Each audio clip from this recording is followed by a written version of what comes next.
Hey, ladies and gentlemen, welcome back to the Jack and Glenn channel. Before we get started, make sure you hit that subscribe button, hit that bell notification so you miss any of our reviews. I'm flying solo yet again on Ready to Love, Let's Make a Move. Ready to Love, Make a Move, not Let's Make a Move. Ready to Love, Make a Move. We're talking about tonight's episode, this past episode of Ready to Love, Make a Move. Once again, hit the subscribe button, hit the bell notification so you miss any of our reviews. Let's get started where we left off at.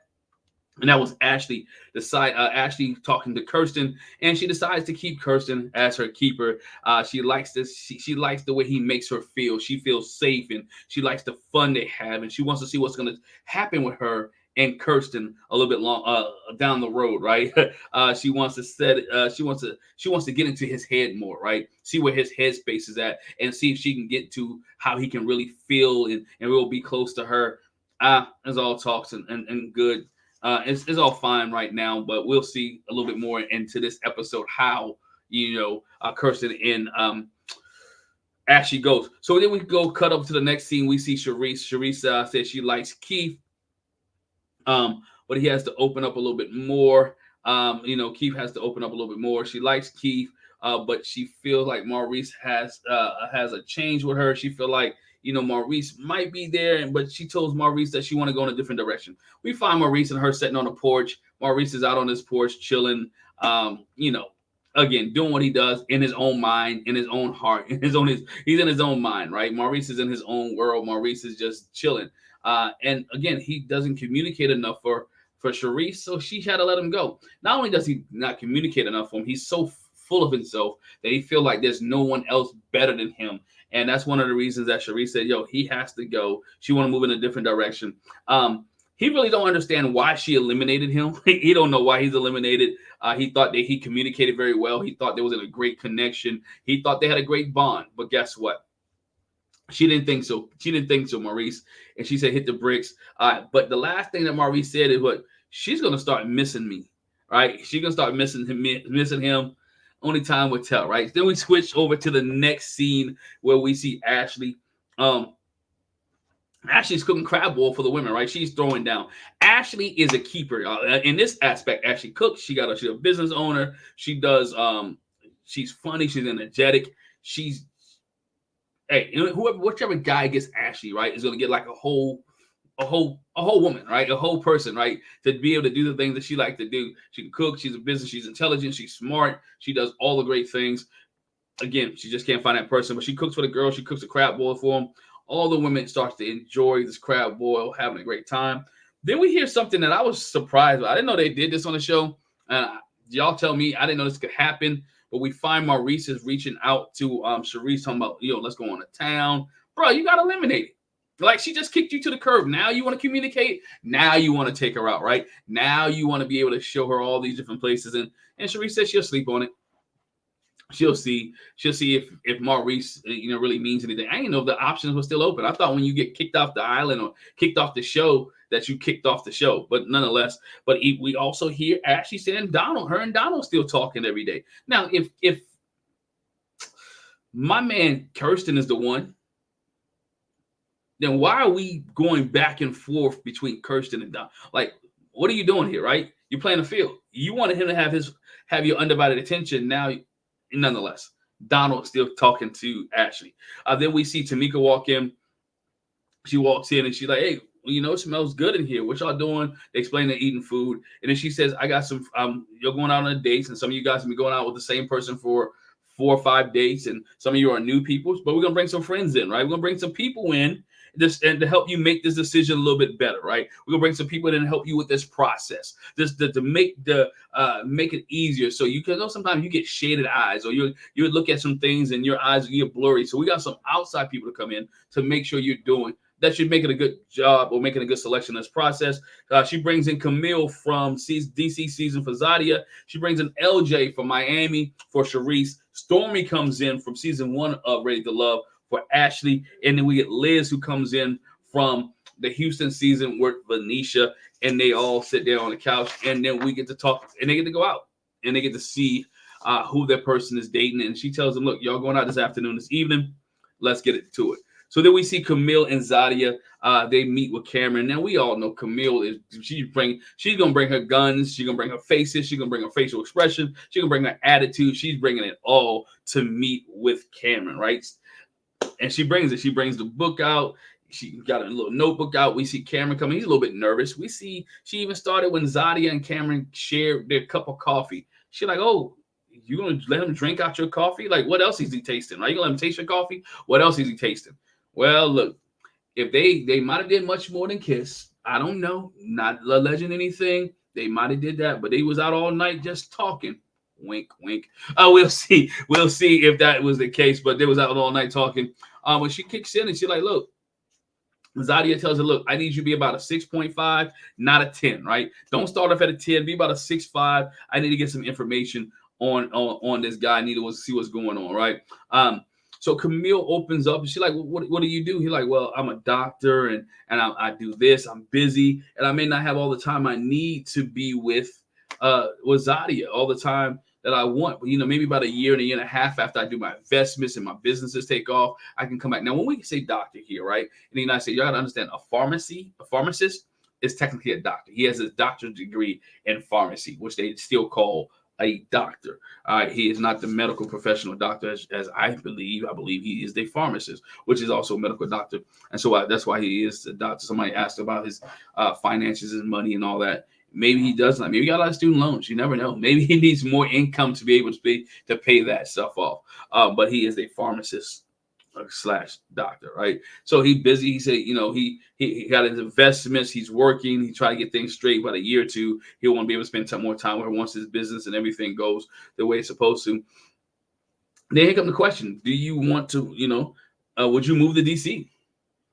He like, "Nah, I've tried Nebraska and I tried the North. I don't like snow. I don't like the cold weather. I want to be down here in the South where it kind of ain't as cold and I don't have to deal with the snow."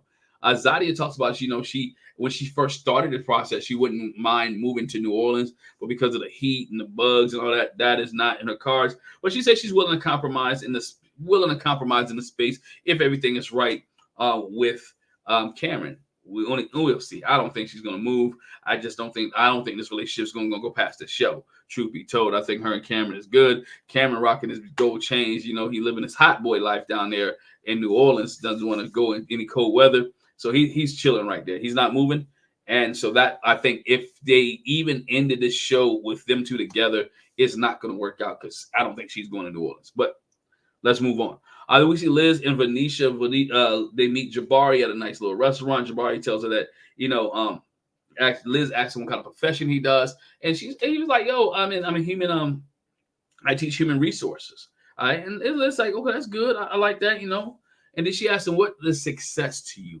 And I think he gave one of the best answers that a person could give. Success to him was, look, having peace in my home, having peace with my kids, being able to relax and being able to have a happy space, a happy house, and in my health, that is success. Most people think that, it's about money. It's not about money. It's about wealth, right? Wealth is much more than just money. Wealth is about having fun, enjoying family, love, taking care of each other, being a part of each other, showing love and grace. So his answer was great. But then Liz gives in and says, "Look, Venisha is a boss. She's a boss chick, right? She is the capital B to the capital O to the capital S to the capital S. She is a boss, right?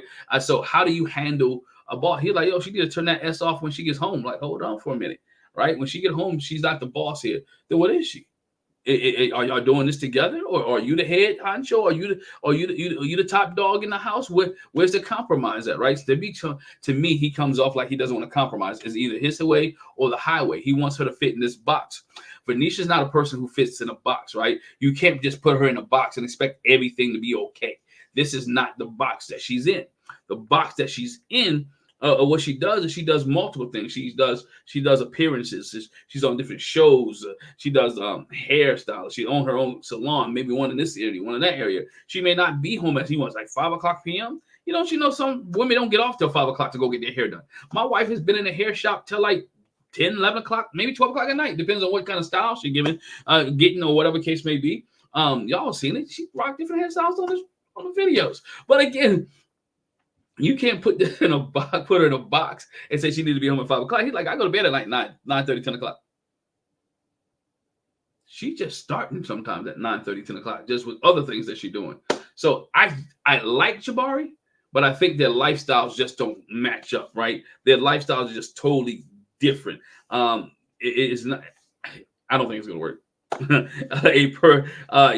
He said a person is not willing to change. They should get if they're not willing to change, they shouldn't get into a relationship, right? Um, yeah, if they're not willing to change, they shouldn't get into a relationship. But if you're trying to always change somebody, you shouldn't be in a relationship either, right? There has to be a compromise, a give and take. Venisha says, she is second guessing it because she began to believe that he can't handle her and can't handle her lifestyle. And I totally agree with that. That he cannot handle her or her lifestyle. Then we see LJ and Sharice. They meet up with Keith, and Keith shared that he's been, raising kids for the last 25 years, right? And he talks about, LJ asked, Sharice likes to travel. And he said, I travel. He said, my first trip this year, I've taken my first solo trip this year. And he said, I've gone to Dallas. I'm like, hold on, Dallas? Sharice comes to like, that's a 2-hour drive up the road. Now, I'm a hint on the word solo trip, right? Maybe he's taking more than just other trips by other people. Maybe he doesn't mean he's not well versed in out of the country, right? He said he's taking solo. His only first solo trip was to Dallas. It doesn't say he wasn't open to trips with Sharice, right? Didn't say he wasn't open with trips out of the world, out of the country, what the case may be. She looked down at him on this, because he was not willing to take trips. He wanted to keep it simple, right? What would a date look like? He's going to keep it simple. I want ice cream and maybe walks. Bruh, can't take long walks and ice cream with this woman. She's not the long walking type of ice cream type person. She's more a Louis Vuitton, trip to Paris, trip to Bermuda, Barbados. That's her. That's who she is. That's the type of person that she wants. That's the type of person that she's going to become, or that she's looking for. She's looking for Maurice, right? If Maurice had a little bit more conversation and could talk a little bit more, she would be with him, but she's not. So that's how LJ and Sharice's date went, or Sharice's conversation with Keith went. He's not on her level, and I hate to say that because her level is high, and I think he's a good dude. Then we see Stormy and Ashley, and this was a train wreck here. Ashley and Stormy comes out, and Stormy's dressed for a date. She got her boobs out, she got her butt out, she got her dress. She is dressed to impress, right? And she's impressing Kirsten. Kirsten gets to the date. He's like, "Oh, what a pleasant sight! I didn't know we're gonna be both of y'all. Like, oh, is this a double date? This is a threesome. This what we got going on here, right?" And he mentions to her that he's beautiful. He was flirting with Stormy the whole time in. The reason that he was flirting with Stormy the whole time in, he doesn't like Ashley. I'm sorry, Ashley. Ever since the Zadia comment, you have turned this dude off. And I believe he was hoping that he wouldn't be one of your keepers, but you kept him around, and now you have to deal with the fact that you're keeping him around, and he really likes your friend, right? He thinks your friend is better looking than you. He was engaged in more conversation with your friend than you. Now, Stormy should have understood the assignment, and the assignment was check the coats, boo. I'm just kidding. Check the coats. Y'all get, if you know what movie that is, leave that in the comment below. Check the coats, right? But she should have understood the assignment, and she should have brought it back to Ashley. Like, what do you see in my girl? What do you think my girl? What do you think about my girl? I don't even think it even got to that point, because Ashley went to the producers, like, what's going on here?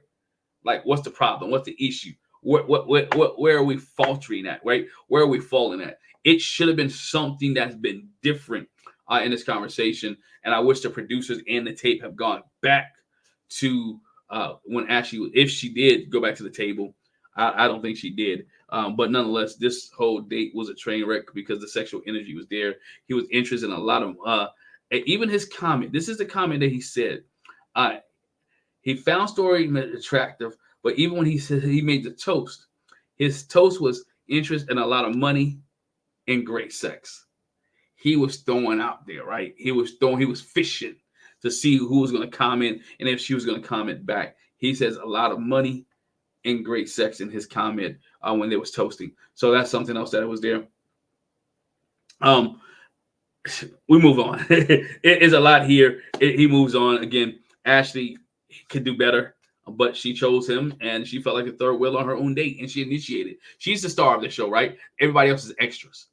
And so she felt like the extra on her own date. And I digress. And I move on.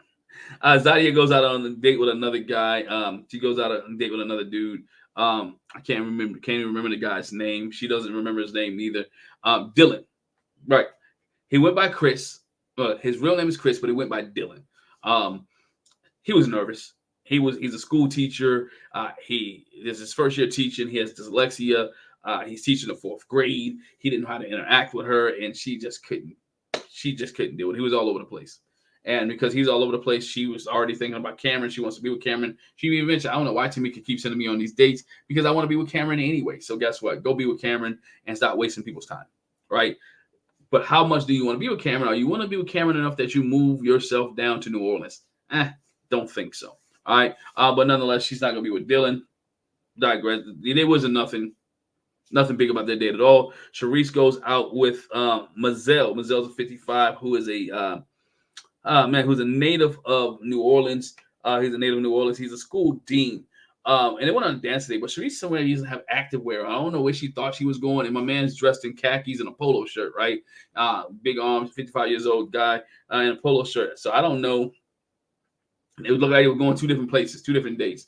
But nonetheless, my man, he's polished. He wants a polished woman, a polished girl. They find out they both love dogs. What I caught here, she has a dog, but he has a service dog, right? So made me think, okay, Mazel, what's going on with you that you have a service dog, right? Have you been in the military in the past? Do you have a anxiety? Is that dog a therapeutic dog? So why is it that what do you have that gives you will allow you to have a service dog, right? So what is your service dog for? They didn't really address that too much. She didn't even harp on it a little bit. I caught that when he said it, that it was a service dog. So, when you think something is missing in this between him and her, it's something missing. He seemed like he was a little bit off. Probably why he has the service dog. Nothing wrong with that. Probably been an ex-military, been in the military, PTSD. I don't know. But I just caught on to that he had a service dog. And that's the question she asked. She want to enter into a relationship with him. If she wants to enter into a relationship with Mazel, I would like to know why. If I was her, why do you have a service dog? Because that could impact what she's viewing, right? He said he's a hopeless of romantic. And then she's, they both, she's a Leo, she's fire. He said he's a Pisces, is water, and he's willing to see if they can naturally flow together and see if they can continue to work together in this. Venisha goes out with a guy named Tabari, not Jabari, Tabari. Tabari says he's 47, but somehow Ready to Love shows that he's 48. Maybe he had a birthday between shows, between editing, and they wanted to put his real age out there. He's a realtor. He wants to become, he's a realtor. He owns a restaurant. He also runs a radio station. He does a lot, right? He does a lot out there. He wants to be honest and true. He wants to be in a good relationship. He likes her. And one thing I like about it, he complimented her. He complimented her when he saw her. He really want to be there. They went to make fragrances, right? To make scents. She said she likes a good smelling man and a good scent. His jokes to me was a little bit corny, but she likes him. It's not about me. He ain't dating me anyway, so guess is what it is. She enjoyed the date. It was different. She liked the fact that he had an entrepreneurial lifestyle. He wasn't a 9-to-5 guy. Nothing wrong with 9-to-5 guys. He wasn't a 9-to-5 guy, but he had a lifestyle that kind of fits hers. He does multiple things. So that means he wouldn't be at home just sitting there waiting for her. That he could be working at the radio station. He could be at the restaurant. He could be working some real estate type deals and things like that. So she likes the entrepreneurial guy over Jabari. But she had a very good time with Tabari, right? They're brothers, right? They're twins. They're cousins, right? Whatever the case may be. Ashley goes on another date with another gentleman named Chris. He's an insurance agent. Never been on a blind date before. This is for Chris's first paint and sip. He finds out that Ashley's nickname is Brown Sugar. She said because she's sweet and because of her complexion. His nickname is Box because he has a box head, right? Sound about right because he is a box head. Later on, we find out that my man Chris has been in a relationship just about 3 months ago. He's just coming out of a relationship. He's coming out of a relationship. And went straight on to Ready to Love, Let's Make a Move. Right? A relationship that he had been in for 3 years. Bro, you ain't ready for this. And Ashley knows that. And she's smart enough to realize, look, this is not what you want. I'm not going to be anybody's rebound, right? I don't want to be anybody's rebound. I want to be in love. I don't want to be a rebound. I don't want to be anybody like me later on. I want somebody to love me. I want somebody to be able to embrace me. I want somebody to be able to hold me. I want somebody to be able to I've been in this place. Well, kind of still in this place now. I think Ashley still needs some healing. Not that she's a rebound per se, but she's been hurt and she's not fully healed over this other situation. But again, she's like, nah, I can't be anybody rebound chick.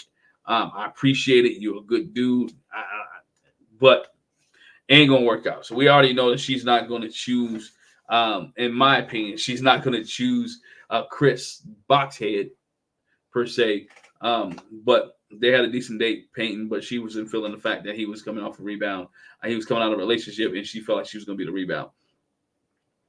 Then we find, they all meet with Tamika. Tamika has each partner or each friend sit down. So they're still in town. They see that their friends communicate with them. They went on both dates. They're sitting here. They sit down with Tamika. Tamika asks Camille, Camille, what do you think about Cameron? You met with him. Do you think Cameron is nice for Zadia? She said, no, he's not nice for Zadia. They're not equally, right? They're not equally yoked, right? They're not together. Zadia needs someone who's not too busy. She needs somebody who's going to focus on her. She needs somebody who's going to bring attention to her. Going to need somebody who kind of cater to her. And I'm sitting here like, man, maybe God wants both of that. Maybe he needs somebody to cater to him, somebody to appreciate him, somebody to talk to him, somebody to embrace him. So Camille like, nah, it's a no for me, right? It's a no for me. And Zadia's looking like, wow, it's a no. And she's like, well, there's some guys that Camille has been right on. Right, Camille has been right on before. And in other words, Zadia was like, I'm gonna take that under advisement. Right, I'm gonna take that under advisement. We'll see if she listens to Camille's advice a little bit later. Then we see Liz. Liz, thinks Jabari is down to earth. She is concerned that Jabari is a homebody, right? He likes to be at home. He likes to be embracing at home. And nothing wrong with being a homebody. It just doesn't work with Venisha because Venisha is not a homebody. She's an entrepreneur. She's a mover and shaker. She's out there. She's doing things. She's here. She's at this party. She's at this function. She's all over the place. And Jabari would just be at home sitting there mad because Venisha's lifestyle is not that of a homebody. Her lifestyle is that of somebody who's always maneuvering, always moving, always doing things, always embracing herself, her culture, and he will be miserable because, and even if he tried to keep up, he wouldn't be able to keep up because that's not what he does, right? He wants to be in bed at 9:30, 10 o'clock. Liz was like, I don't think he's the one for Venisha. Then we see LJ believes that that Keith's a great guy. The conversation, the peacemaker, all that, everything is great. But she believes that he's too simplistic for Sharice. Sharice likes complexity. Well, Sharice likes money. Sharice likes somebody that can hop up at a whim and take her to Paris. Somebody can take her to Jamaica. Somebody who can take her to the Bahamas. And there's nothing wrong. Not saying this man can't do that, right? She doesn't have the time to teach him to do that. He likes to be at home. He doesn't want to do things at the spur of the moment. And she hasn't even had a chance to embrace that. So I'm assuming he doesn't like to do things at the spur of the moment. But Keith has to step his game up. He's 50. The question is, can you teach old dogs new tricks? Is she willing to teach Keith, hey, to travel here, to embrace this culture, to embrace this restaurant, to embrace this thing? And all other questions, is he willing to spend the money to keep up with Sharice? Because he has to pursue her. Let's be honest, she ain't buying every time, y'all. Can we be honest? She ain't paying for it all. She ain't paying every time. He's going to have to spend some money. He's going to come out of his pocket with some ducats. And is he willing to do that? I'm not saying he doesn't have it. Don't want to get into the man's pockets, but he's willing to do it. We've come to find out, even at the end of this date, Stormy is not there. Big surprise. Big surprise that Stormy is not there. I think she went on her own date with Kirsten, right? I think her and Kirsten probably hooked up after the show. She got his number. He got her number, and they probably hooked up. And later on, we probably see that they might be together. I don't know. I'm just assuming. Don't let me know what you think, right? How wrong was Stormy? Is Ashley, we know Ashley's hurt by this. Matter of fact, Ashley's pissed by this. She's mad at this. She can be mad at production. She can be mad at Kirsten. She can be mad at Stormy. She should be mad at Stormy for not understanding the assignment. She should be mad at Kirsten for trying to hit on her friend and not telling Ashley the truth about being actually liking her. And then she should blame production because production didn't do anything to try to give Ashley the assignment and tell her, hey, this is your job. This is what you're supposed to do. Let's try not to hit on this guy. Try not to take your girl's man. Those type things. So we'll see. Only time will tell. Good to see the friends come back. Good to see Liz, man. I was happy to see Liz. Truth be told, Liz should be on this show, right? Because we all know she was done wrong. There's a couple other people on Ready to Love that I would love to see that have been on previous episodes of Ready to Love that I like to see on this show. I love to see Liz is one of the people that I would like to see on this show. Wouldn't mind seeing Courtney on the show. I wouldn't mind seeing and maybe some guys that hadn't been on here to get out. Matter of fact, that's good. I would mind seeing them do this with the guys, right? Let's see them do this with the men from Ready to Love and see if they willing to move and make take another step. So once again, ladies and gentlemen, thanks for rocking with me. I hope leave a comment in the comment section below. Hit the subscribe button.